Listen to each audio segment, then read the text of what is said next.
Olha, não tem outro modo a não ser o estudo, a compreensão e o querer conhecer o outro. Quando eu quero conhecer o outro, eu vou ali, naquela situação, tirar os meus estereótipos, né? Exatamente o que eu falei pra vocês, a questão de ouvir o outro, é muito importante isso, né? E a gente tem muita dificuldade, exatamente por causa do tempo, né? O que dificulta o jornalista ir a campo, fazer um trabalho etnográfico, né? Isso tudo dificulta, mas assim, quando eu tenho em mãos o conhecimento que nós temos hoje através da internet, facilita também esse conhecimento do outro, né? No caso das questões indígenas.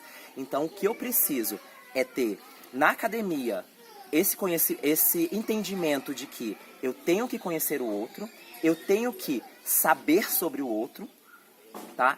E aí, quando eu saio da academia, eu tenho que entender que as pautas só serão mais aprofundadas, só terão a melhor compreensão da sociedade quando eu vou até o outro ouvi-lo, tá? Então, assim, mas eu quero dizer, é bom a gente frisar que as populações indígenas não precisam mais ter um terceiro para dizer por eles, tá? Hoje nós trabalhamos uma linha de que os indígenas podem dizer sim sobre eles. Existem diversos sites de notícias produzidos por próprios indígenas. Então, eu acho que a gente tem que também quebrar um estereótipo aí, de que a população indígena também pode sim, e já faz quando ele produz o seu próprio conteúdo. As redes sociais deixam isso muito claro, e os próprios sites de notícias produzidos por eles mesmos.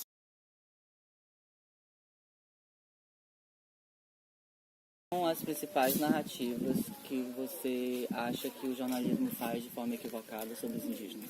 Ótimo. Principalmente o susto.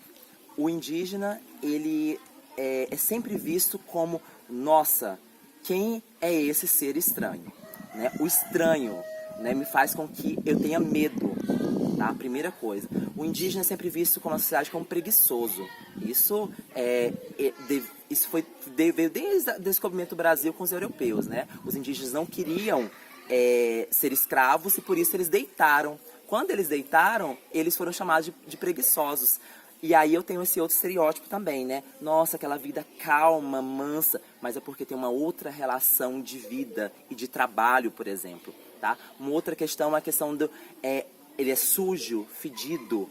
Depende do ponto de vista. Porque, por exemplo, os europeus banham muito menos do que os indígenas. Os indígenas moram sempre próximo de rios, córregos, represas. Então, essa relação também não existe. Outra questão é a dificuldade. Que língua é essa? Né? A língua nossa, para ser melhor do que outra, tem que ser uma língua europeia ou a língua americana. Né? E aí eu menosprezo as línguas tradicionais. E nós esquecemos que a primeira língua do Brasil foi uma língua indígena, Tupi-Guarani. Né? Então, assim, eu tenho que parar com esses estereótipos da questão cultural para eu poder entender que essa é uma questão deles próprias, que tem mais de 350 etnias indígenas no Brasil e que cada uma tem sua tradição cultural específica e precisamos respeitá-la.